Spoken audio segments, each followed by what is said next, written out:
নমস্কার, দেখছেন কলকাতা টিভির সঙ্গে রয়েছে আমি স্বর্ণালী। শুরু করছি আরো শুরুতেই যে গুরুত্বপূর্ণ খবরের দিকে নজর রাখবো। আজ আরজি কর মামলার সুপ্রিম শুনানি এবং এই নিয়ে চতুর্থবার শীর্ষ আদালতে স্ট্যাটাস রিপোর্ট জমা দেবে সিবিআই।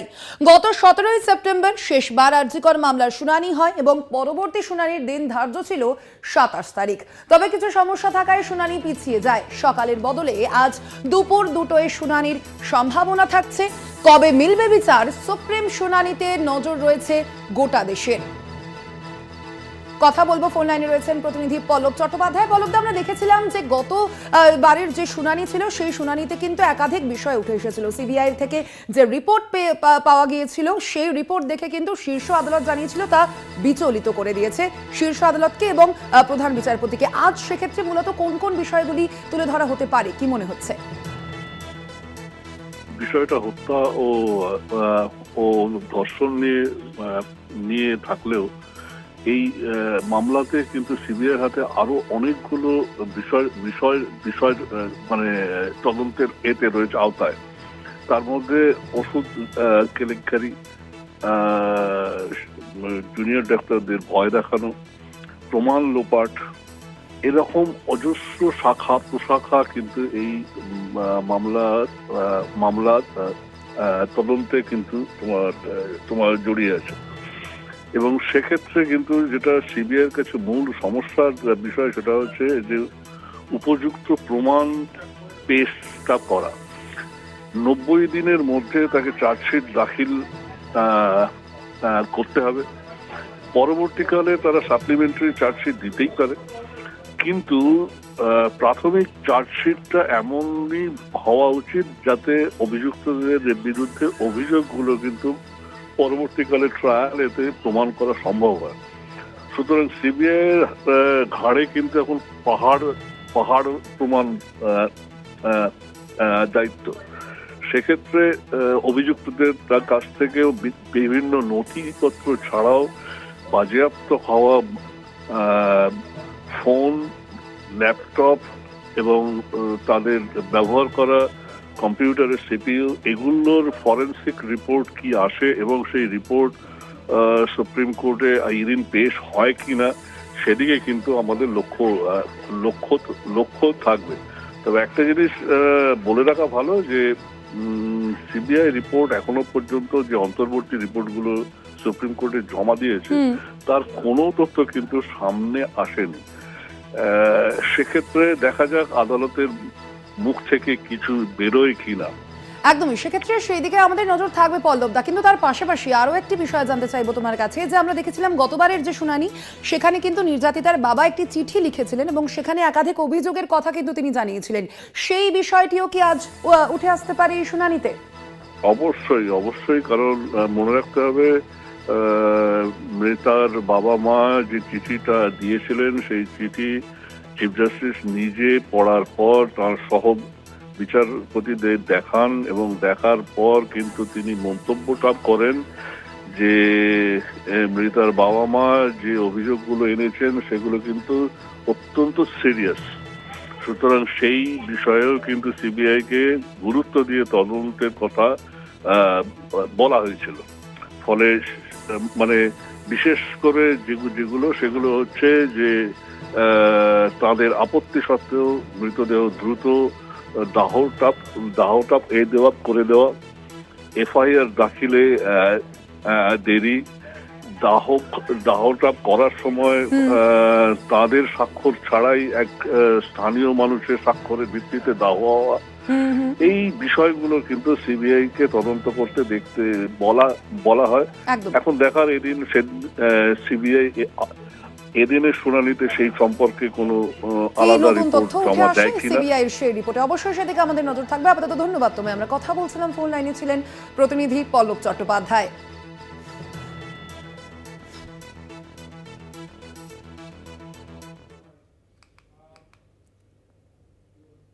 আর এবার যে খবরের দিকে নজর রাখবো, সাগর দত্তের পর ন্যাশনাল মেডিকেল কলেজ ফের জুনিয়র চিকিৎসকদের উপর হামলার অভিযোগ।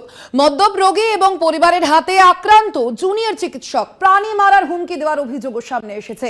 সোমবার ভোর রাতে এই ঘটনাটি ঘটেছে বলে জানা গিয়েছে। মদ্যপ অবস্থায় হাতে গভীর ক্ষত নিয়ে চিকিৎসার জন্য আসেন এক রোগী এবং সেই রোগীকে অপারেশনের কথা বলতেই শুরু হয় গন্ডগোল। অভিযোগ, ঘটনায় সম্পূর্ণই নিষ্ক্রিয় ছিল পুলিশ। এই অভিযোগই করেছেন জুনিয়র চিকিৎসকরা এবং এই ঘটনায় ইতিমধ্যেই বেনিয়াপুকুর থানায় অভিযোগও দায়ের হয়েছে। আপনাদের জানিয়ে রাখি, শুক্রবার অর্থাৎ গত শুক্রবার আমরা দেখেছি সাগর দত্ত মেডিকেল কলেজে, সেখানেও কিন্তু জুনিয়র চিকিৎসকদের উপর হামলার যে অভিযোগ সামনে এসেছিল এবং সেই ঘটনার পরে এখনো পর্যন্ত তাদের সেই কর্মবিরতি জারি রয়েছে। আর এবার সাগর দত্তের পর মেডিকেল কলেজ হাসপাতালে, সেখানেও কিন্তু ফের জুনিয়র চিকিৎসকদের উপর হামলার অভিযোগ এবং সেই ক্ষেত্রেই বারংবার কিন্তু এই যে চিকিৎসকদের যে নিরাপত্তার বিষয়টি উঠে আসছে, সেখানে কিন্তু প্রশ্নচিহ্ন দাঁড়াচ্ছে।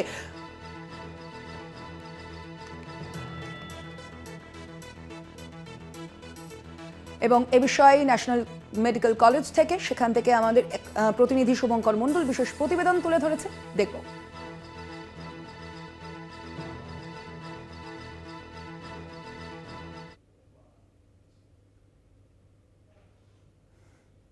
ছায়া ন্যাশনাল মেডিকেল কলেজে চিকিৎসা করাতে আসা একজন মদ্যপ রোগী এবং তার পরিবারের হাতে রীতিমতো আক্রান্ত এবং হুমকি শুনতে হলো এখানের জুনিয়র চিকিৎসকদের। তারা চিকিৎসা যখন করছিলেন সেই সময় ওই রোগীর ডিপ কাট থাকার জন্য বা হাতে ক্ষত থাকার জন্য তাকে অপারেশন করতে বলা হলে তার বাড়ির লোক এবং সেই রোগী ক্ষেপে যায় এবং সেই জুনিয়র ডক্টররা চিকিৎসা করছিলেন তাদের উপর চড়া হয়। শুধু নয়, তাদেরকে প্রাণে মারার হুমকিও দেওয়া হয় এবং জুনিয়র ডাক্তাররা তখন পাশেই বেনিয়াপুকুর থানায় অভিযোগ দায়ের করে ওই পরিবার এবং ওই রোগীর বিরুদ্ধে ইতিমধ্যেই তদন্ত শুরু হয়েছে। তবে জুনিয়র ডাক্তারদের একটাই দাবি যে কিছুদিন আগে আরজি করের ঘটনার পর তাদের মুখ্যত দাবি ছিল যে হাসপাতালগুলোতে ডাক্তার এবং সেই সঙ্গে চিকিৎসার সঙ্গে যারা জড়িত তাদেরকে নিরাপত্তা দিতে হবে, নিরাপত্তা সুনিশ্চিত করতে হবে। কিন্তু তারপরেও সাগর দত্ত বা ন্যাশনাল মেডিকেল কলেজের মতো ঘটনা বারবার জানান দিচ্ছে যে নিরাপত্তা আসলে শুধুমাত্রই প্রহসন, অর্থাৎ নিরাপত্তা সেভাবে সুনিশ্চিত হয়নি এইসব জুনিয়র চিকিৎসক বা ডাক্তার, স্বাস্থ্যকর্মী বা স্বাস্থ্য ব্যবস্থার সঙ্গে, চিকিৎসা ব্যবস্থার সঙ্গে যারা যুক্ত তাদের। তাই অবিলম্বে তারা নিরাপত্তার দাবি জানিয়েছেন। ক্যামেরায় দিলীপ রায়ের সঙ্গে শুভঙ্কর মণ্ডল, কলকাতা টিভি।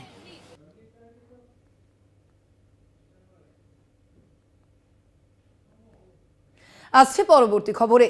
মিঠুন চক্রবর্তীকে দাদা সাহেব ফালকে পুরস্কার ঘোষণা করেছেন অশ্বিনী বৈষ্ণব। 8ই অক্টোবর মিঠুন চক্রবর্তীকে সম্মানিত করা হবে দাদা সাহেব ফালকে পুরস্কার এবং সেই কথাই আজ এক্স হ্যান্ডেলে পোস্ট করে জানিয়েছেন কেন্দ্রীয় তথ্য ও সম্প্রচার মন্ত্রী অশ্বিনী বৈষ্ণব। আপনাদের জানিয়ে রাখি, আগামী 8ই অক্টোবর মিঠুন চক্রবর্তীকে এই সম্মানে ভূষিত করা হবে। আগামী 8ই অক্টোবর তিনি দাদা সাহেব ফালকে পুরস্কার পেতে চলেছেন। ভারতীয় চলচ্চিত্র জগতের সর্বোচ্চ এই সম্মান দাদা সাহেব ফালকে পুরস্কারের জন্য ঘোষণা করা হয়েছে এবং মিঠুন চক্রবর্তীকে দাদা সাহেব ফালকে যে জুরি রয়েছে সেই জুরি কিন্তু তাকে বাছাই করেছে এবং মিঠুন চক্রবর্তী যে দাদা সাহেব ফালকে পুরস্কার পাচ্ছেন এই খবর কলকাতা টিভি কিন্তু প্রথম ব্রেক করে। আপনাদের জানিয়ে রাখি, এই পুরস্কার ঘোষণা করেছেন আজ অশ্বিনী বৈষ্ণব। সেই মর্মেই তিনি এক্স হ্যান্ডেলে একটি পোস্ট করেছেন কেন্দ্রীয় মন্ত্রী অশ্বিনী বৈষ্ণব। তিনি সেই পোস্ট করে তিনি জানিয়েছেন যে অভিনেতা মিঠুন চক্রবর্তীর যে কাজ, সেই কাজ সমস্ত জেনারেশনকে প্রভাবিত করে এবং সেই কারণেই একদিকে যেমন তাকে বাছাই করেছে দাদা সাহেব ফালকে যে জুরি, যে নির্বাচক, তারা কিন্তু মিঠুন চক্রবর্তীকে এই দাদা সাহেব ফালকে পুরস্কারের জন্য মনোনীত করেছেন এবং আগামী 8ই অক্টোবর মিঠুন চক্রবর্তীকে এই সম্মানে ভূষিত করা হবে। আপনাদের জানিয়ে রাখি, 1976 সাল থেকে কিন্তু সিনে জগতে তার প্রবেশ এবং মৃগয়া যে ছবি মৃণাল সেনের, সেই ছবি তার প্রথম এবং সেই ছবি থেকে তিনি জাতীয় পুরস্কারও পেয়েছিলেন এবং ইতিমধ্যেই তার ঝুলিতে বেশ কয়েকটি জাতীয় পুরস্কার রয়েছে এবং তার মধ্যেই এবার ভারতীয় চলচ্চিত্র জগতের সর্বোচ্চ সম্মান পেতে চলেছেন অভিনেতা মিঠুন চক্রবর্তী।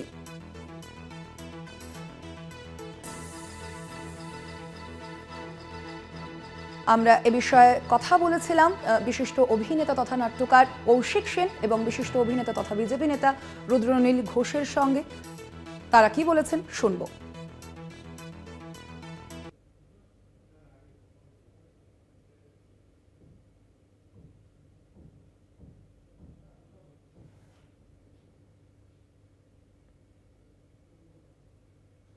অভিনেতা হিসেবে মিঠুন চক্রবর্তীর তো কোনো সমালোচনা নেই। তিনি একজন যশস্বী এবং অত্যন্ত পারদর্শী অভিনেতা। মৃগয়া থেকে তার যে পরিক্রমা শুরু হয়েছিল, মৃণাল সেনের সেই অসামান্য ছবি সিনেমা, তারপরে অনেক জায়গায় তিনি কৃতিত্বের সঙ্গে অভিনয় করেছেন এবং বলিউডের মেন লাইন কমার্শিয়াল ফিল্মেও দাপটের সঙ্গে অভিনয় করেছেন। আজকে তার স্বীকৃতি হিসেবে এবং বাঙালি তিনি, সেই জন্য তো আমাদের গর্ব করা উচিত। কিন্তু একই সঙ্গে মনে রাখা দরকার, মিঠুন চক্রবর্তীকে দেওয়া আজকে অনেক লোকই মনে করবে যেহেতু তিনি বিজেপিতে আছেন তাই জন্যে রাজনীতির ছোঁয়া, রাজনীতির কথা উঠলেও উঠতে পারে। দক্ষিণ ভারতের অনেকেই আজকাল এই দাদা সাহেব ফালকে পুরস্কারে সময় তাদের কথা ভাবা হয় না। এটাও একটুখানি কেন্দ্রীয় সরকারকে ভাবতে বলবো। আমাদের এখানে দাদা সাহেব ফালকে এর আগে পেয়েছিলেন সৌমিত্র চট্টোপাধ্যায়, যিনি সারা ভারতবর্ষের গৌরব, শুধু বাংলার গৌরব নয়। আজকে মিঠুন চক্রবর্তী পেয়েছেন, স্বনামধন্য অভিনেতা। আমরা তাকে সেই উপলক্ষে অভিনন্দন জানাচ্ছি। আপনাদের শোনালাম তৃণমূল নেতা জয়প্রকাশ মজুমদারের কি প্রতিক্রিয়া সম্পর্কের পাশাপাশি আমরা যোগাযোগ করেছিলাম প্রদেশ কংগ্রেস সভাপতি শুভঙ্কর সরকারের সঙ্গে। তার কি প্রতিক্রিয়া বিষয়ে শুনুন।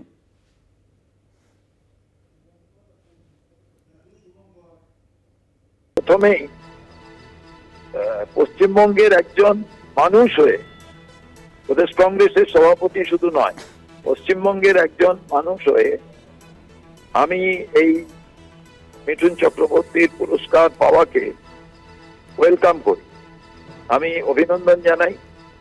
তার কারণ বাংলার কোনো শিল্পী যদি তিনি সম্মানিত হন, তার থেকে বড় আর কিছু বিষয় নয়। মিঠুন চক্রবর্তীর যে যোগ্যতা, তার যে কাজ, নিশ্চিতভাবে তিনি এই পুরস্কার পাওয়ার যোগ্য, অন্য পুরস্কারও পাওয়ার যোগ্য। আপনারা শুনলেন শুভঙ্কর সরকারের কি প্রতিক্রিয়ার পাশাপাশি আপনাদের শোনাবো নাট্যকার তথা বিশিষ্ট অভিনেতা কৌশিক সেন এবং বিশিষ্ট অভিনেতা তথা বিজেপি নেতা রুদ্রনীল ঘোষ, তাদের কি প্রতিক্রিয়া। বাংলার মাটি থেকে জন্ম নেওয়া একজন মানুষ, তিনি সারা পৃথিবীতে পরিচিত একজন জনপ্রিয় অভিনেতা হিসেবে। কিন্তু দাদা সাহেব ফালকে পুরস্কার খুব কম অভিনেতার বরাতেই আর কি ঈশ্বর দেন। কমার্শিয়াল মেইনস্ট্রিম ফিল্ম, তার সঙ্গে সঙ্গে ঠিক উল্টো দিকে যেখানে বিষয়বস্তু এবং অভিনয় নির্ভর যে সিনেমা, আর্ট ঘরানার যে সিনেমা, এই দুটোতেই দক্ষতার সঙ্গে বিচরণ করেছেন। এবং এই উদাহরণ কিন্তু আমাদের দেশে খুব কম মানুষের ক্ষেত্রে রয়েছে, যে দুটো জায়গাতেই অত্যন্ত স্বাচ্ছন্দ্যের সঙ্গে মানুষের মানে সম্মান ভালোবাসা পেয়েছেন। তো বলতো এই খবর অত্যন্ত আনন্দের খবর। আরো আনন্দ হয় যে একটা মানুষ যাকে কাছ থেকে চিনি জানি, যিনি স্নেহ করেন এবং কখনো কখনো আমাদের মতো অত্যন্ত ক্ষুদ্র অভিনেতাদের কাজ দেখে বা খবর পেয়ে এই মানুষটা ফোন করেন যখন বা কথা বলেন যে খুব ভালো কাজ করেছিস, তখন ভয়ঙ্কর রকম কনফিডেন্স পাই আমরা অভিনেতা বন্ধু বান্ধবরা। তো যাই হোক, এটা বিরাট বড় গর্ব। ওনার যেন সুস্থ শরীর থাকে, আরো বহুদিন আমাদের তাঁর এই উপহার দিয়ে যেতে পারেন, এই আমাদের বড় মানে সাংঘাতিক বড় পাওনা একটা। শিল্পীরা আমাদের দেশে বিশেষ করে অভিনেতারা সম্মানিত হলে সেটা আমার খুবই ভালো লাগে। দাদা সাহেব ফালকে খুব বড় মাপের চিত্র পরিচালকরা আমাদের দেশে পেয়েছেন, সৌমিত্র চট্টোপাধ্যায় পেয়েছেন। ফলে একজন অভিনেতা যখন দাদা সাহেব ফালকে পান তখন সেটা মানে অভিনেতা হিসেবে সে যে ইন্ডাস্ট্রিতেই কাজ করুক না কেন, যত ছোট বড়ই হোক না কেন, যে ভাষারই হোক না কেন, তাদের কাছে খুব সম্মানের হয়েই দাঁড়ায় আর কি, যে একজন অভিনেতা সকলে প্রতিভু হয়ে ওঠেন আর কি দেশের চলচ্চিত্রে সর্বোচ্চ সম্মানের জন্য। এবং সত্যি মিঠুনদা এতবারে ন্যাশনাল অ্যাওয়ার্ড উইনার, দীর্ঘদিন একটা বিরাট যাত্রা, সে মৃগয়া থেকে শুরু করে কত রকমের ছবি করেছেন। বিশেষ করে ওনার পরের দিকে যখন উনি অনেকদিন ছবি টবি করছেন না, পরের দিকে বেশ বয়স অবস্থাতে ওনার কয়েকটা পারফরমেন্স খুব আমার স্টানিং লেগেছিল আর কি। যেমন গুরুতে ওনার একটা পারফরমেন্স, কিংবা একটা ছবি হয়েছিল লাল বাহাদুর শাস্ত্রীকে নিয়ে, সেখানে উনি একটা চরিত্র করেছিলেন ফ্যাবুলাস, এবং সেখানে অনেক বড় বড় অভিনেতারা ছিলেন, নাসিরুদ্দিন শাহর মতো মানুষরা ছিলেন। তৎসত্ত্বেও ওনার মতো অভিনেতার পাশেও মিঠুনদার একটা সাংঘাতিক ভালো পারফরমেন্স লাল বাহাদুর শাস্ত্রীর ছবিটাতে।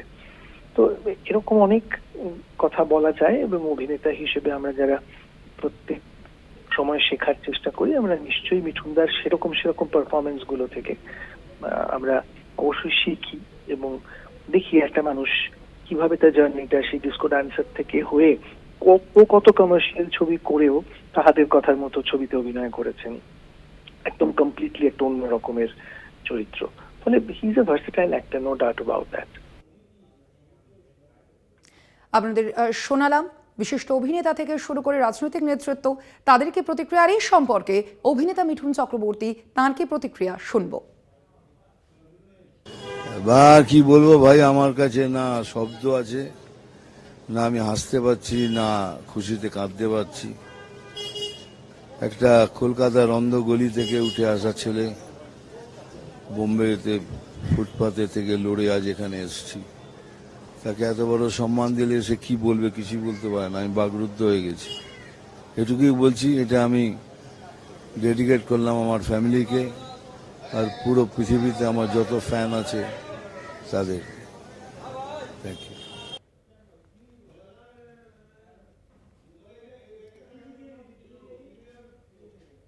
আসছে পরবর্তী খবরে, চিকিৎসকদের মিছিলের অনুমতি হাইকোর্টের। আরজি কর কাণ্ডের প্রতিবাদে মিছিল চিকিৎসকদের 1 অক্টোবর কলেজ স্কয়ার থেকে রবীন্দ্র সদন পর্যন্ত এই মিছিল, এবং মিছিলের অনুমতি দিলেন বিচারপতি রাজর্ষি ভরদ্বাজ। যেই মিছিল নিয়ে কিন্তু শুরু হয়েছিল বিতর্ক যে এই মিছিলের অনুমতি আদৌ পাবেন কিনা জুনিয়র চিকিৎসকরা, সেই মিছিলের অনুমতি কিন্তু দেওয়া হলো। এবার চিকিৎসকদের মিছিলের অনুমতি হাইকোর্টের। আরজি কর কাণ্ডের প্রতিবাদে মিছিল চিকিৎসকদের 1 অক্টোবর কলেজ স্কয়ার থেকে রবীন্দ্র সদন পর্যন্ত মিছিল করতে পারবেন জুনিয়র চিকিৎসকরা। তারাই আবেদন করেছিলেন এবং সেই মতোই সেই মিছিলের অনুমতি দেওয়া হলো হাইকোর্টের পক্ষ থেকে। মিছিলের অনুমতি দিলেন বিচারপতি রাজর্ষি ভরদ্বাজ। আপনাদের জানিয়ে রাখি, আগামী 1 অক্টোবর কলেজ স্কয়ার থেকে রবীন্দ্র সদন পর্যন্ত মিছিল করবেন জুনিয়র চিকিৎসকরা, এবং সেই আর্জি জানিয়েছিলেন তারা। যদিও সেই মিছিল নিয়ে যথেষ্টই বিতর্ক সৃষ্টি হয়, আমরা দেখেছি এর আগে, এবং এবার সেই চিকিৎসকদের সেই মিছিলের অনুমতি দেওয়া হয়েছে হাইকোর্টের পক্ষ থেকে। আরজি কর কাণ্ডের প্রতিবাদে মিছিল চিকিৎসকদের, এবং সেই অনুমতি পেলেন তারা 1 অক্টোবর কলেজ স্কয়ার থেকে রবীন্দ্র সদন পর্যন্ত মিছিলের অনুমতি। মিছিলের অনুমতি দিলেন বিচারপতি রাজর্ষি ভরদ্বাজ। আগামী 1 অক্টোবর এই মিছিলের অনুমতি পেলেন জুনিয়র চিকিৎসকরা। কথা বলবো, ফোন লাইন রয়েছেন প্রতিনিধি পীযূষ কান্তি নাগ। পীযূষ দা, কি জানা যাচ্ছে এই বিষয়ে? দেখো, আরজি কর কাণ্ডের প্রতিবাদে চিকিৎসকদের মিছিলের অনুমতি কলকাতা হাইকোর্টে। আগামী 1 অক্টোবর কলেজ স্কয়ার থেকে রবীন্দ্র সদন পর্যন্ত এই মিছিল করতে পারবে নির্দেশ বিচারপতি রাজর্ষি ভরদ্বাজের। বিকেল 5টা থেকে 9টা পর্যন্ত এই মিছিলের অনুমতি দিয়েছে কলকাতা হাইকোর্ট।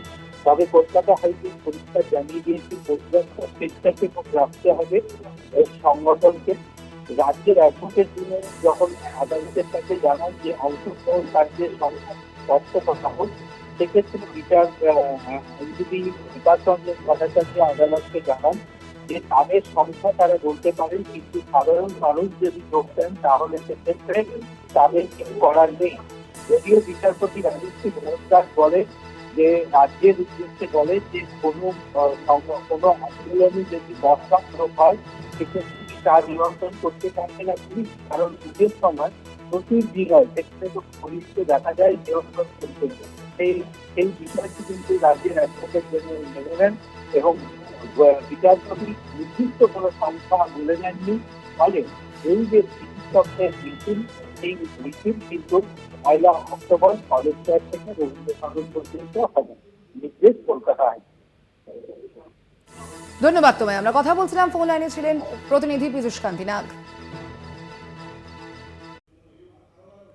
নমস্কার, দেখছেন কলকাতা টিভির সঙ্গে রয়েছে আমি স্বর্ণালী। শুরু করছি আরো বারোর শুরুতেই যে গুরুত্বপূর্ণ খবরের দিকে নজর রাখবো। আজ আরজি কর মামলার সুপ্রিম শুনানি এবং এই নিয়ে চতুর্থবার শীর্ষ আদালতে স্ট্যাটাস রিপোর্ট জমা দেবে সিবিআই।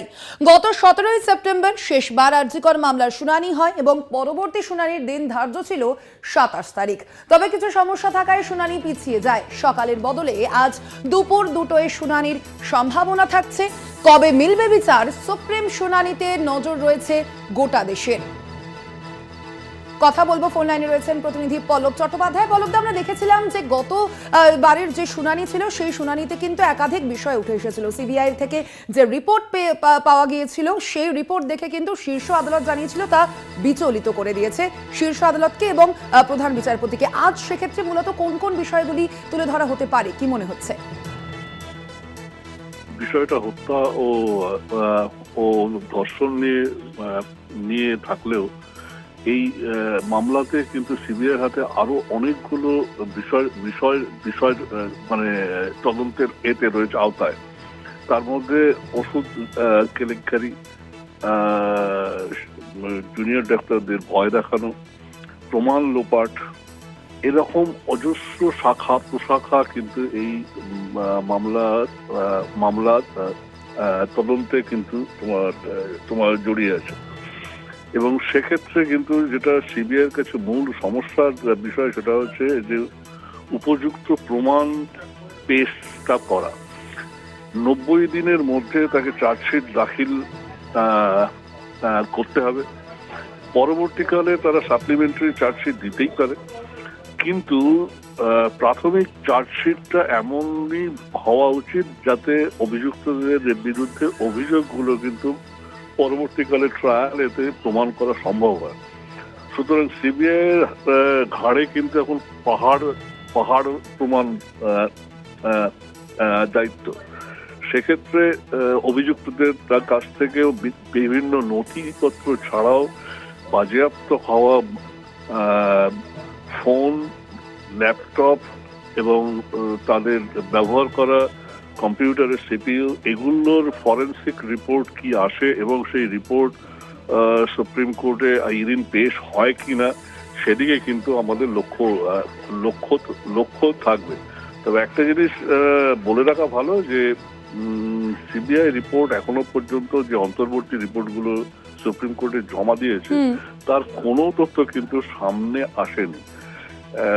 সেক্ষেত্রে দেখা যাক আদালতের মুখ থেকে কিছু বেরোয় কিনা। একদমই, সেক্ষেত্রে সেই দিকে আমাদের নজর থাকবে পল্লবদা। কিন্তু তার পাশাপাশি আরো একটি বিষয় জানতে চাইবো তোমার কাছে, যে আমরা দেখেছিলাম গতবারের যে শুনানি সেখানে কিন্তু নির্যাতিতার বাবা একটি চিঠি লিখেছিলেন এবং সেখানে একাধিক অভিযোগের কথা কিন্তু তিনি জানিয়েছিলেন। সেই বিষয়টিও কি আজ উঠে আসতে পারে এই শুনানিতে? অবশ্যই, কারণ মনে রাখতে হবে মৃতার বাবা মা যে চিঠিটা দিয়েছিলেন সেই চিঠি চিফ জাস্টিস নিজে পড়ার পর তার সহ বিচারপতিদের দেখান এবং দেখার পর কিন্তু তিনি মন্তব্যটা করেন যে মৃতার বাবা মা যে অভিযোগগুলো এনেছেন সেগুলো কিন্তু অত্যন্ত সিরিয়াস। সুতরাং সেই বিষয়েও কিন্তু সিবিআইকে গুরুত্ব দিয়ে তদন্তের কথা বলা হয়েছিল। ফলে মানে বিশেষ করে সেগুলো হচ্ছে যে তাদের আপত্তি সত্ত্বেও মৃতদেহ দ্রুত দাহটাপ করে দেওয়া, এফআইআর দাখিলে দেরি, দাহটাপ করার সময় তাদের স্বাক্ষর ছাড়াই এক স্থানীয় মানুষের স্বাক্ষরের ভিত্তিতে দাহ হওয়া, এই বিষয়গুলো কিন্তু সিবিআই কে তদন্ত করতে বলা হয়। এখন দেখার এদিন সিবিআই এদিনের শুনানিতে সেই সম্পর্কে কোনো কি আলাদা নতুন তথ্য রিপোর্ট উঠে জমা আসে দেয় কিনা। সিবিআই এর সেই রিপোর্টে অবশ্যই সেদিকে আমাদের নজর থাকবে। আপাতত ধন্যবাদ তোমায়। আমরা কথা বলছিলাম, ফোন লাইনে ছিলেন প্রতিনিধি পল্লব চট্টোপাধ্যায়।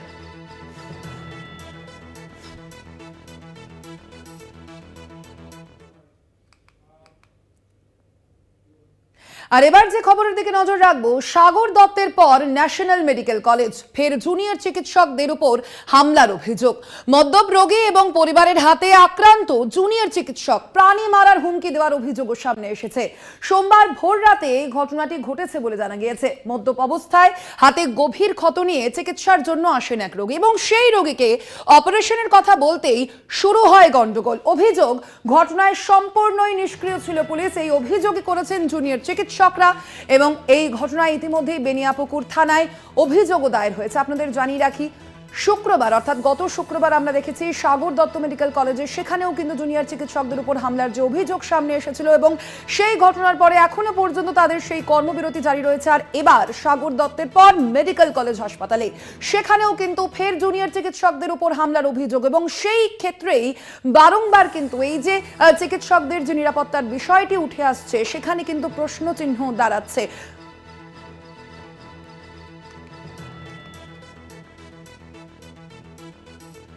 এবং এ বিষয়ে ন্যাশনাল মেডিকেল কলেজ থেকে, সেখান থেকে আমাদের প্রতিনিধি শুভঙ্কর মণ্ডল বিশেষ প্রতিবেদন তুলে ধরেছে, দেখব।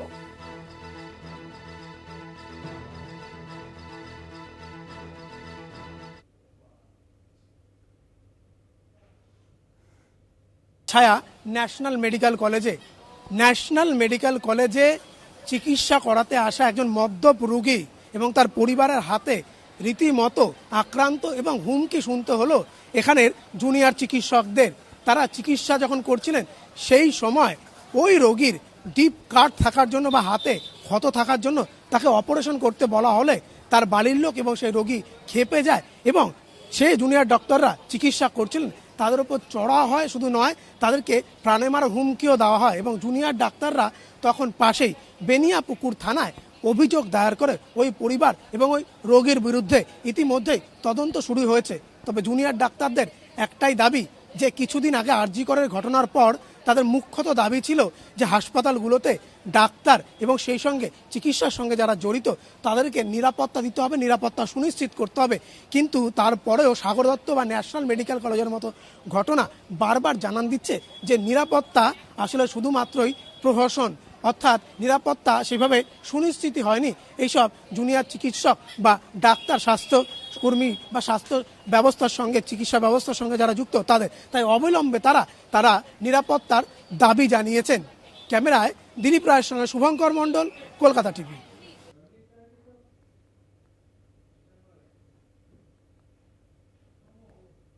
আসছে পরবর্তী খবরে। মিঠুন চক্রবর্তীকে দাদা সাহেব ফালকে পুরস্কার ঘোষণা করেছেন অশ্বিনী বৈষ্ণব। 8ই অক্টোবর মিঠুন চক্রবর্তীকে সম্মানিত করা হবে দাদা সাহেব ফালকে পুরস্কারে এবং সেই কথাই আজ এক্স হ্যান্ডেলে পোস্ট করে জানিয়েছেন কেন্দ্রীয় তথ্য ও সম্প্রচার মন্ত্রী অশ্বিনী বৈষ্ণব। আপনাদের জানিয়ে রাখি, আগামী 8ই অক্টোবর মিঠুন চক্রবর্তীকে এই সম্মানে ভূষিত করা হবে। আগামী 8ই অক্টোবর তিনি দাদা সাহেব ফালকে পুরস্কার পেতে চলেছেন। ভারতীয় চলচ্চিত্র জগতের সর্বোচ্চ এই সম্মান দাদা সাহেব ফালকে পুরস্কারের জন্য ঘোষণা করা হয়েছে এবং মিঠুন চক্রবর্তীকে দাদা সাহেব ফালকে যে জুরি রয়েছে সেই জুরি কিন্তু তাকে বাছাই করেছে এবং মিঠুন চক্রবর্তী যে দাদা সাহেব ফালকে পুরস্কার পাচ্ছেন এই খবর কলকাতা টিভি কিন্তু প্রথম ব্রেক করে। আপনাদের জানিয়ে রাখি, এই পুরস্কার ঘোষণা করেছেন আজ অশ্বিনী বৈষ্ণব। সেই মর্মেই তিনি এক্স হ্যান্ডেলে একটি পোস্ট করেছেন কেন্দ্রীয় মন্ত্রী অশ্বিনী বৈষ্ণব। তিনি সেই পোস্ট করে তিনি জানিয়েছেন যে অভিনেতা মিঠুন চক্রবর্তীর যে কাজ, সেই কাজ সমস্ত জেনারেশনকে প্রভাবিত করে এবং সেই কারণেই একদিকে যেমন তাকে বাছাই করেছে দাদা সাহেব ফালকে যে জুরি, যে নির্বাচক, তারা কিন্তু মিঠুন চক্রবর্তীকে এই দাদা সাহেব ফালকে পুরস্কারের জন্য মনোনীত করেছেন এবং আগামী 8ই অক্টোবর মিঠুন চক্রবর্তীকে এই সম্মানে ভূষিত করা হবে। আপনাদের জানিয়ে রাখি, 1976 সাল থেকে কিন্তু সিনে জগতে তার প্রবেশ এবং মৃগয়া যে ছবি মৃণাল সেনের, সেই ছবি তার প্রথম এবং সেই ছবি থেকে তিনি জাতীয় পুরস্কারও পেয়েছিলেন এবং ইতিমধ্যেই তার ঝুলিতে বেশ কয়েকটি জাতীয় পুরস্কার রয়েছে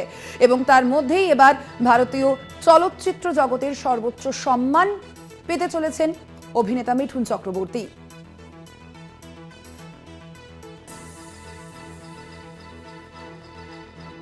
আমরা এ বিষয়ে কথা বলেছিলাম বিশিষ্ট অভিনেতা তথা নাট্যকার কৌশিক সেন এবং বিশিষ্ট অভিনেতা তথা বিজেপি নেতা রুদ্রনীল ঘোষের সঙ্গে। তারা কি বলেছেন শুনবো।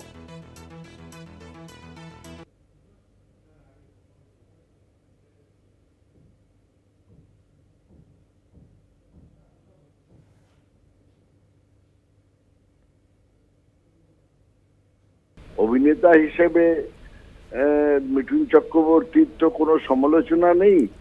তিনি একজন যশস্বী এবং অত্যন্ত পারদর্শী অভিনেতা।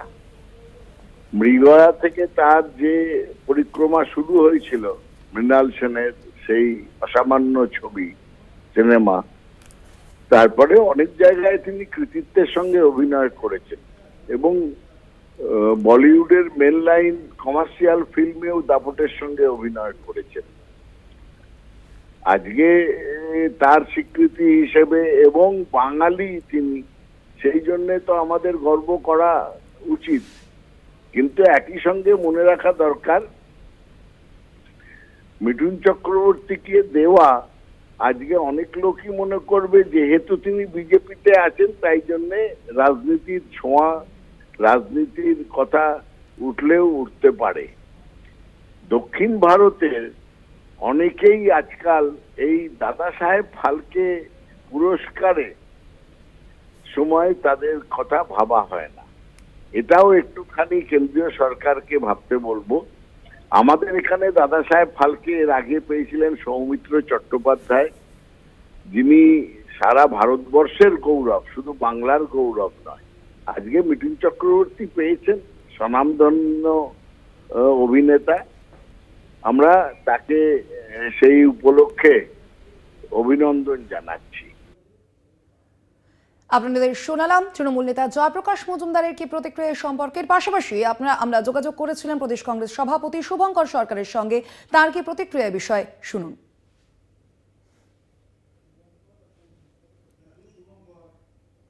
প্রথমেই পশ্চিমবঙ্গের একজন মানুষ হয়ে, প্রদেশ কংগ্রেসের সভাপতি শুধু নয়, পশ্চিমবঙ্গের একজন মানুষ হয়ে আমি এই মিঠুন চক্রবর্তীর পুরস্কার পাওয়াকে ওয়েলকাম করি, আমি অভিনন্দন জানাই। তার কারণ বাংলার কোনো শিল্পী যদি তিনি সম্মানিত হন, তার থেকে বড় আর কিছু বিষয় নয়। মিঠুন চক্রবর্তীর যে যোগ্যতা, তার যে কাজ, নিশ্চিতভাবে তিনি এই পুরস্কার পাওয়ার যোগ্য, অন্য পুরস্কারও পাওয়ার যোগ্য। আপনারা শুনলেন শুভঙ্কর সরকারের কি প্রতিক্রিয়ার পাশাপাশি আপনাদের শোনাবো নাট্যকার তথা বিশিষ্ট অভিনেতা কৌশিক সেন এবং বিশিষ্ট অভিনেতা তথা বিজেপি নেতা রুদ্রনীল ঘোষ, তাদের কি প্রতিক্রিয়া। বাংলার মাটি থেকে জন্ম নেওয়া একজন মানুষ, তিনি সারা পৃথিবীতে পরিচিত একজন জনপ্রিয় অভিনেতা হিসেবে। কিন্তু দাদা সাহেব ফালকে পুরস্কার খুব কম অভিনেতার বরাতেই আর কি ঈশ্বর দেন।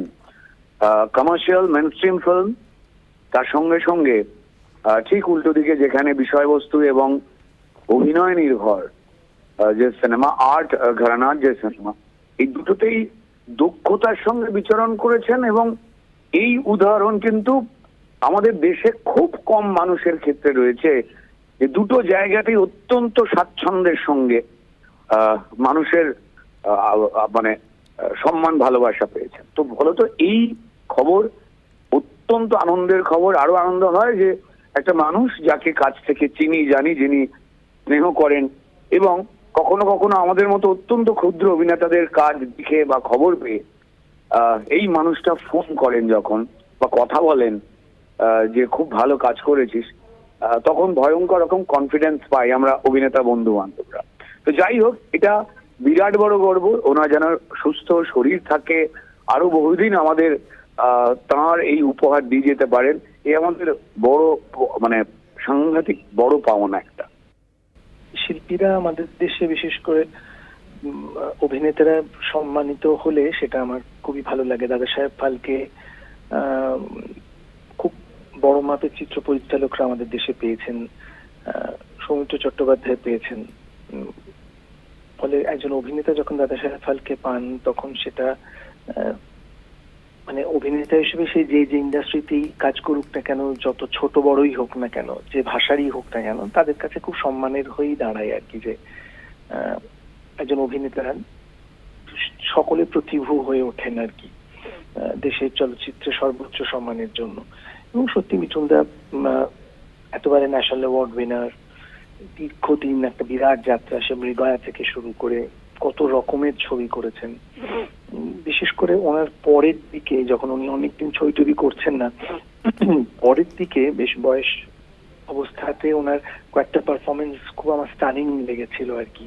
যেমন গুরুতে ওনার একটা পারফরমেন্স, কিংবা একটা ছবি হয়েছিল লাল বাহাদুর শাস্ত্রীকে নিয়ে, সেখানে উনি একটা চরিত্র করেছিলেন ফ্যাবুলাস, এবং সেখানে অনেক বড় বড় অভিনেতারা ছিলেন, নাসিরুদ্দিন শাহর মতো মানুষরা ছিলেন।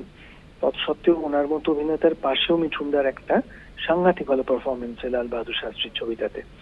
তো এরকম অনেক কথা বলা যায়, এবং অভিনেতা হিসেবে আমরা যারা প্রত্যেক সময় শেখার চেষ্টা করি, আমরা নিশ্চয়ই মিঠুনদার সেরকম পারফরমেন্স গুলো থেকে আমরা অবশ্যই শিখি এবং দেখি একটা মানুষ কিভাবে তার জার্নিটা সেই ডিস্কো ডান্সার থেকে হয়ে কত কমার্শিয়াল ছবি করেও তাহাদের কথার মতো ছবিতে অভিনয় করেছেন, একদম কমপ্লিটলি একটা অন্য রকমের চরিত্র। ফলে he is a versatile actor, no doubt about that. আপনাদের শোনালাম বিশিষ্ট অভিনেতা থেকে শুরু করে রাজনৈতিক নেতৃত্ব, তাদেরকে প্রতিক্রিয়ার এই সম্পর্কে অভিনেতা মিঠুন চক্রবর্তী তাঁর কি প্রতিক্রিয়া শুনবো। বা কি বলবো ভাই, আমার কাছে না শব্দ আছে, না আমি হাসতে পারছি, না খুশিতে কাঁদতে পারছি। একটা কলকাতার অন্ধ গলি থেকে উঠে আসা ছেলে, বোম্বেতে ফুটপাতে থেকে লড়ে আজ এখানে এসেছি। তাকে এত বড় সম্মান দিলে সে কি বলবে, কিছুই বলতে পারে না। আমি বাকরুদ্ধ হয়ে গেছি। এটুকুই বলছি, এটা আমি ডেডিকেট করলাম আমার ফ্যামিলিকে আর পুরো পৃথিবীতে আমার যত ফ্যান আছে তাদের। Thank you.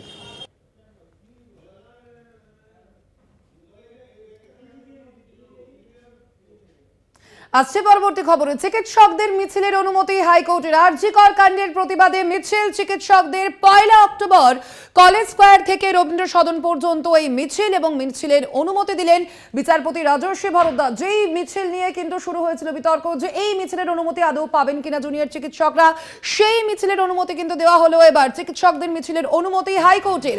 আরজিকর কাণ্ডের প্রতিবাদে মিছিল চিকিৎসকদের 1 অক্টোবর কলেজ স্কয়ার থেকে রবীন্দ্র সদন পর্যন্ত মিছিল করতে পারবেন জুনিয়র চিকিৎসকরা। তারাই আবেদন করেছিলেন এবং সেই মতোই সেই মিছিলের অনুমতি দেওয়া হলো হাইকোর্টের পক্ষ থেকে। মিছিলের অনুমতি দিলেন বিচারপতি রাজর্ষি ভরদ্বাজ। আপনাদের জানিয়ে রাখি, আগামী 1 অক্টোবর কলেজ স্কয়ার থেকে রবীন্দ্র সদন পর্যন্ত মিছিল করবেন জুনিয়র চিকিৎসকরা, এবং সেই আর্জি জানিয়েছিলেন তারা। যদিও সেই মিছিল নিয়ে যথেষ্টই বিতর্ক সৃষ্টি হয়, আমরা দেখেছি এর আগে, এবং এবার সেই চিকিৎসকদের সেই মিছিলের অনুমতি দেওয়া হয়েছে হাইকোর্টের পক্ষ থেকে। আরজিকর কাণ্ডের প্রতিবাদে মিছিল চিকিৎসকদের, এবং সেই অনুমতি পেলেন তারা 1 অক্টোবর কলেজ স্কয়ার থেকে রবীন্দ্র সদন পর্যন্ত মিছিলের অনুমতি। মিছিলের অনুমতি দিলেন বিচারপতি রাজর্ষি ভরদ্বাজ। আগামী 1 অক্টোবর এই মিছিলের অনুমতি পেলেন জুনিয়র চিকিৎসকরা। কথা বলবো, ফোন লাইনে রয়েছেন প্রতিনিধি পীযূষ কান্তি নাগ। পীযূষ দা, কি জানা যাচ্ছে এই বিষয়ে? দেখো, আরজিকর কাণ্ডের প্রতিবাদে চিকিৎসকদের মিছিলের অনুমতি কলকাতা হাইকোর্টের। আগামী 1 অক্টোবর কলেজ স্কয়ার থেকে রবীন্দ্র সদন পর্যন্ত এই মিছিল করতে পারবে নির্দেশ বিচারপতি রাজর্ষি ভরদ্বাজের। বিকেল 5টা থেকে 9টা পর্যন্ত এই মিছিলের অনুমতি দিয়েছে কলকাতা হাইকোর্ট। তবে কলকাতা হাইকোর্ট পরিষ্কার জানিয়ে দিয়েছে পর্যাপ্ত স্বেচ্ছাসেবক রাখতে হবে এই সংগঠনকে। রাজ্যের অ্যাডভোকেট জেনারেল যখন আদালতের কাছে জানান যে অংশগ্রহণকারীদের সংখ্যা তথ্য পাঠাবো, সেক্ষেত্রে বিচার আইনজীবী বিকাশ রঞ্জন ভট্টাচার্য আদালতকে জানান যে তাদের সংখ্যা তারা বলতে পারেন, কিন্তু সাধারণ মানুষ যদি যোগ দেন তাহলে সেক্ষেত্রে তাদের কিছু করার নেই। যদিও বিচারপতি রাজশ্রী মজুমদার বলেন যে রাজ্যের উদ্দেশ্যে বলে যে কোনো আন্দোলনে যদি 10 লাখ লোক হয় সেক্ষেত্রে তার নিয়ন্ত্রণ করতে পারবে না পুলিশ, কারণ পুজোর সময় প্রচুর ভিড় হয়, সেখানে তো পুলিশকে দেখা যায় নিয়ন্ত্রণ করতে। সেই বিষয়টি কিন্তু রাজ্যের অ্যাডভোকেট জেনারেল মেনে নেন এবং বিচারপতি নির্দিষ্ট কোনো সংখ্যা বলে দেননি। ফলে এই যে চিকিৎসকদের মিছিল, সেই মিছিল কিন্তু 1 অক্টোবর কলেজ স্কয়ার থেকে রবীন্দ্র সদন পর্যন্ত হবে, নির্দেশ কলকাতা হাইকোর্ট। ধন্যবাদ তোমায়। আমরা কথা বলছিলাম, ফোন লাইনে ছিলেন প্রতিনিধি পীযূষ কান্তি নাগ। ফিরে এলাম বিরতির পর। আজ 12 ঘন্টা পাহাড় বন্ধের ডাক। পাহাড় বন্ধের ডাক 8টি চা শ্রমিক সংগঠনের যৌথ মঞ্চের। চা শ্রমিকদের 20% বোনাসের দাবিতে এই বন্ধের সমর্থনে এদিন সকাল থেকে পথে নেমেছেন চা শ্রমিকেরা। দেশের জাতীয় পতাকা হাতে রাস্তায় বসে সরকারের বিরুদ্ধে স্লোগান দিচ্ছেন তারা। সংগঠনের তরফে জানানো হয় আগামীকাল থেকে প্রতিটি কারখানার সামনে বিক্ষোভ দেখানো হবে এবং বন্ধের জেরে রোহিণী টোলগেটের 2 প্রান্তে পর্যটকদের গাড়ির লাইনও রয়েছে। আপনাদের জানিয়ে রাখি, বন্ধের কারণে বিভিন্ন জায়গায় আটকে রয়েছেন পর্যটকরা। কার্শিয়াংয়ে বন্ধ সমর্থনকারীদের সঙ্গে পর্যটকদের বচসার ঘটনাও ঘটে। পুলিশের চেষ্টায় অবশেষে পরিস্থিতি নিয়ন্ত্রণে আছে। বন্ধের সমর্থনে এদিন সকাল থেকেই পথে নেমেছেন চা শ্রমিকরা।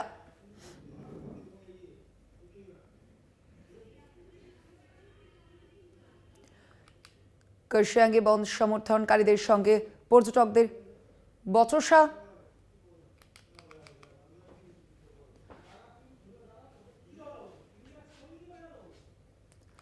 আপনাদের জানিয়ে রাখি,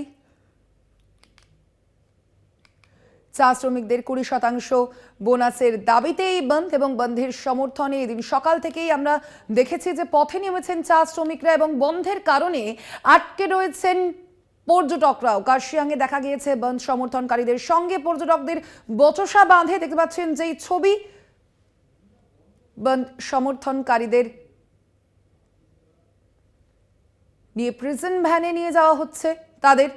আপনাদের জানিয়ে রাখি, আজ 12 ঘন্টা পাহাড় বন্ধের ডাক। পাহাড় বন্ধের ডাক 8টি চা শ্রমিক সংগঠনের। অন্যদিকে যেমন আমরা দেখতে পাচ্ছি যে নবান্নের পক্ষ থেকে এ বিষয়ে আলোচনা করার জন্য শ্রম দপ্তরকে বলা হয়েছে। অন্যদিকে কিন্তু শ্রমিক সংগঠনের যে যৌথ মঞ্চ রয়েছে তাদের পক্ষ থেকে এবার 12 ঘন্টার পাহাড় বন্ধের ডাক দেওয়া হয়েছে। চা শ্রমিকদের 20% বোনাসের দাবিতে এই বন্ধের সমর্থনে এদিন সকাল থেকেই পথে নেমেছেন চা শ্রমিকরা এবং তাদের যে বন্ধ, সেই বন্ধের কারণে পর্যটকরা তারা আটকে রয়েছেন বিভিন্ন জায়গায় এবং সে কারণেই এই বিশৃঙ্খল পরিস্থিতির সৃষ্টি হয়। আজ সকাল থেকেই পথে নেমেছেন চা শ্রমিকরা। দেশের জাতীয় পতাকা হাতে আমরা দেখেছি তারা রাস্তায় বসে সরকারের বিরুদ্ধে স্লোগান দিয়েছেন। 12 ঘন্টার বন্ধ শ্রমিক সংগঠনের যৌথ মঞ্চের আজ 12 ঘন্টার পাহাড় বন্ধের ডাক। চা শ্রমিকদের 20% বোনাসের দাবিতে এই বন্ধ। সামনেই পুজোর মাত্র আর কয়েকদিন বাকি এবং তার আগেই এবার বোনাসের দাবিতে সরব হয়েছেন চা শ্রমিকদের সংগঠনগুলি। চা শ্রমিকদের যে যৌথ মঞ্চ রয়েছে সেই মঞ্চের পক্ষ থেকে এই বন্ধের ডাক দেওয়া হয়েছে। 12 ঘন্টার এই বন্ধের ডাক দেওয়া হয়েছে। অন্যদিকে আমরা দেখতে পাচ্ছি নবান্নের পক্ষ থেকে কিন্তু শ্রম দপ্তরকে বিষয়ে আলোচনার কথাও বলা হয়েছে। চা শ্রমিকদের 20% বোনাসের দাবিতে এই বন্ধের সমর্থনে এদিন সকাল থেকেই পথে নেমেছেন চা শ্রমিকরা।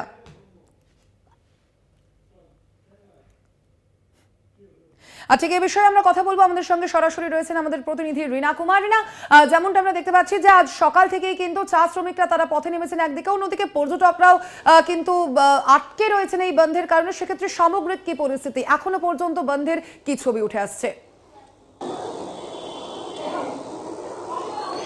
একেবারেই স্বর্ণালী, দেখো যে 20% বোনাসের দাবিতে কিন্তু যে চা শ্রমিক সংগঠনগুলো রয়েছে, যে 8টি সংগঠন, তারা কিন্তু যৌথভাবে এই যে বন্ধ রয়েছে সেই বন্ধের ডাক দিয়েছে। এবং দীর্ঘ বেশ কয়েক বছর পর কিন্তু পাহাড়ে এ ধরনের বন্ধ দেখা গেল। সেখানে কিন্তু পাহাড় একেবারেই শুনশান, যে বন্ধের প্রভাব তা কিন্তু অনেকটাই লক্ষ্য করা যাচ্ছে পাহাড়ে। সকাল থেকেই কিন্তু যে দোকানপাটগুলো তা কিন্তু একেবারেই বন্ধ, যানবাহন চলাচলও কিন্তু তেমনভাবে দেখা যাচ্ছে না পাহাড়ের রাস্তায়। তবে সমতল থেকে যে সমস্ত পর্যটকদের গাড়ি পাহাড়ের উদ্দেশ্যে রওনা দিয়েছিল, সেখানে কিন্তু দেখা যায় যে রোহিণী হয়ে কার্শিয়াং দার্জিলিং যাওয়ার যে রাস্তা, সেখানেই কিন্তু রোহিণী টোল গেটে যে বন সমর্থনকারীরা রয়েছে তারা কিন্তু বিক্ষোভে নামে, সেখানে পথ আটকে দেওয়া হয়। এবং সেইখানে যাওয়ার পথেই কিন্তু যে পর্যটকদের গাড়ি, সেই সমস্ত গাড়িকেও কিন্তু তারা আটকে দেয়। ফলে পাশাপাশি দেখা যায় যে এই একই চিত্র কিন্তু কার্শিয়াংয়েও ফুটে আসে, যেখানে পর্যটকদের গাড়ি আটকে দেয়। বন সমর্থন কিন্তু পর্যটকদের সাথে বন সমর্থনকারীদের একটা বচসা বাঁধে। তবে পুলিশের হস্তক্ষেপে কিন্তু পরবর্তীতে সেই পরিস্থিতি অনেকটাই নিয়ন্ত্রণে আসে। তবে পাহাড়ের যে সার্বিক চিত্র রয়েছে, সেখানে কিন্তু একেবারেই দেখা যাচ্ছে যে বন্ধের প্রভাব তা কিন্তু অনেকটাই রয়েছে পাহাড় জুড়ে। পাশাপাশি তোমাকে জানাবো যে বিগত বছরেও কিন্তু দেখা গেছিল এই যে 20% বোনাসের দাবিতে কিন্তু যে সরব হয়েছিল চা শ্রমিকেরা, তবে সেই সময়তেও কিন্তু তাদের দাবি পূরণ করা হয়নি। ফলে এবছর কিন্তু পুজোর আগে থেকেই তারা এই যে বোনাসের দাবি, সেই দাবি কিন্তু বারংবার করে তুলে ধরছে এবং এই দাবি তুলেই কিন্তু আজকে তাদের এই 12 ঘন্টার বন্ধ। স্বর্ণালী, একেবারে রিনা, সেক্ষেত্রে আরো একটা বিষয় তোমার কাছে জানতে চাইবো, যে এই যে বিক্ষিপ্ত অশান্তির কিছু ঘটনা বন্ধের কারণে, সে কারণে কি এখনো পর্যন্ত এই ঘটনায় বন্ধ সমর্থনকারী যারা রয়েছেন তাদের মধ্যে কি কাউকে আটক বা গ্রেপ্তার করা হয়েছে এখনো পর্যন্ত? কি খবর রয়েছে? একেবারে দেখো যে বন সমর্থনকারীরা রয়েছে তাদের মধ্যে কিন্তু কাউকেই এখনো আটক করা হয়নি। তবে পর্যটকরা কিন্তু এর ফলে অনেকটাই ভোগান্তির শিকার হচ্ছে, কারণ যারা পর্যটকরা যারা বাইরে থেকে পাহাড়ে বেড়াতে আসছেন তাদের কাছে হয়তো একেবারেই বিষয়টা অজানা, কারণ গতকাল রাতে অর্থাৎ সন্ধ্যা নাগাদই কিন্তু এই বন্ধের ডাক দেওয়া হয় যে চা শ্রমিক সংগঠনগুলোর পক্ষ থেকে। ফলে যারা আগে থেকেই প্ল্যান করে রেখেছে পাহাড়ে বেড়াতে আসবেন, তাদের কিন্তু অনেকটাই দুর্ভোগের শিকার হতে হচ্ছে। স্বর্ণালী, একেবারেই ধন্যবাদ আপাতত তোমাকে রিনা। আমাদের অবশ্যই সেদিকে নজর থাকবে যে এই 12 ঘন্টার যে বন্ধ ডাকা হয়েছে চা শ্রমিক সংগঠনের পক্ষ থেকে, সেই বন্ধ আদৌ কতটা সফল হয়, অবশ্যই সেদিকে আমাদের নজর থাকবে। এবং তার পাশাপাশি ইতিমধ্যেই কিন্তু শ্রম দপ্তরকে এই বিষয়ে আলোচনার নির্দেশও দিয়েছে নবান্ন।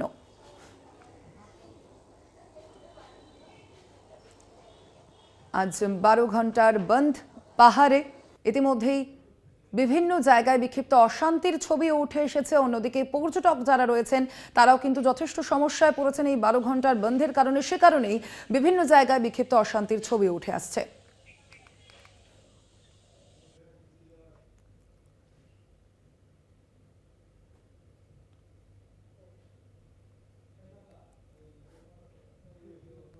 আর এবার নজর রাখবো মুর্শিদাবাদের দিকে। মুর্শিদাবাদের জলঙ্গি সীমান্ত এলাকায় জল বৃদ্ধির সতর্কতা। আতঙ্কে সীমান্তের বাসিন্দারা। রবিবার রাতে ফরাক্কা ব্যারেজ থেকে জল ছাড়া হয় আবারও, এবং জল বাড়লে সমস্যা বাড়বে বাসিন্দাদের, এমনটাই কিন্তু জানানো হচ্ছে তাদের পক্ষ থেকে। আমরা দেখেছি এর আগে একাধিকবার কিন্তু জল ছাড়া হয়েছে, এবং যার কারণে রাজ্যে বন্যা পরিস্থিতির সৃষ্টি হয়েছে। এবং আবারও জল ছাড়ার কারণে, আবারও জল বৃদ্ধির কারণে, জলস্তর বৃদ্ধির কারণে আতঙ্কে রয়েছেন সীমান্তের বাসিন্দারা। মুর্শিদাবাদের জলঙ্গি সীমান্ত এলাকায় জল বৃদ্ধির সতর্কতা। আতঙ্কে রয়েছেন সীমান্তের বাসিন্দারা। রবিবার রাতে ফরাক্কা ব্যারেজ থেকে আবারও জল ছাড়া হয়, এবং জল বাড়লে আবারও সমস্যায় পড়বেন বাসিন্দারা, এমনটাই জানা যাচ্ছে। আপনাদের জানিয়ে রাখি এখনো পর্যন্ত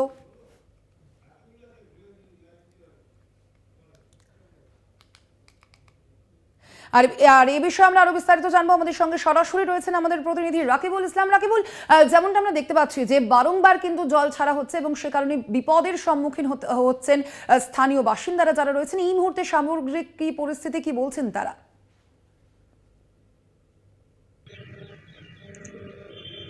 দেখো, একদমই তাই। মুর্শিদাবাদের যে সীমান্ত এলাকা জলঙ্গি পদ্মা নদী, সেই পদ্মা নদীতে কিন্তু জল হু হু করে বাড়ছে, আর তাতেই কিন্তু আতঙ্কিত হয়ে পড়েছে এলাকার মানুষজন।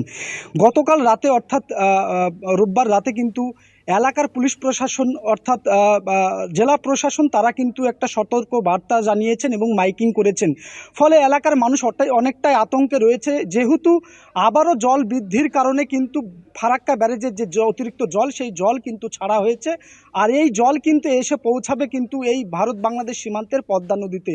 ফলে সীমান্ত এলাকার মানুষ যারা আছে তারা বসবাস করছে আর তারাই কিন্তু আতঙ্কে রয়েছে। তাদের রাতের ঘুম কিন্তু ওই প্রশাসনিক সতর্ক বার্তার কারণে কিন্তু তাদের রাতের ঘুম কেড়েছে, এমনটাই কিন্তু স্থানীয় বাসিন্দারা জানাচ্ছেন। তারা যেটা জানিয়েছেন যে গতকাল রাতে এলাকার প্রশাসন কিন্তু সতর্ক বার্তা দিয়েছেন যে ফারাক্কার অতিরিক্ত জল সেই জল কিন্তু ছাড়া হবে এবং সেই জল কিন্তু স্রোতের মাধ্যমে আসবে এই পদ্মা নদীতে। ফলে সীমান্ত এলাকার মানুষ সেই বার্তা শোনার পর থেকে কিন্তু তাদের রাতের ঘুম কেড়েছে, কেননা তাদের যে সমস্ত জিনিসপত্র বাড়িঘর তারা এক জায়গা থেকে আরেক জায়গাতে স্থানান্তর করার চেষ্টা করছে এবং বন্যা পরিস্থিতি এবং যে জল বাড়তি সেই জল বাড়তির পরিস্থিতি মোকাবেলায় কিন্তু তারা প্রস্তুত হয়েছে। এবং এর আগেও কিন্তু হাজার হাজার বিঘা জমির তলায় জলের তলায় কিন্তু ফসল ডুবে গিয়েছে, যার জন্য অনেকটাই ক্ষতিগ্রস্ত হয়েছে এই সীমান্ত জলঙ্গির বাসিন্দাদের, এমনটাই কিন্তু জানা গিয়েছে স্থানীয় সূত্রে এবং সীমান্ত এলাকাবাসীর সূত্রে। একদমই ধন্যবাদ তোমায় রাকিবুল। আমরা কথা বলছিলাম, আমাদের সঙ্গে সরাসরি ছিলেন আমাদের প্রতিনিধি রাকিবুল ইসলাম।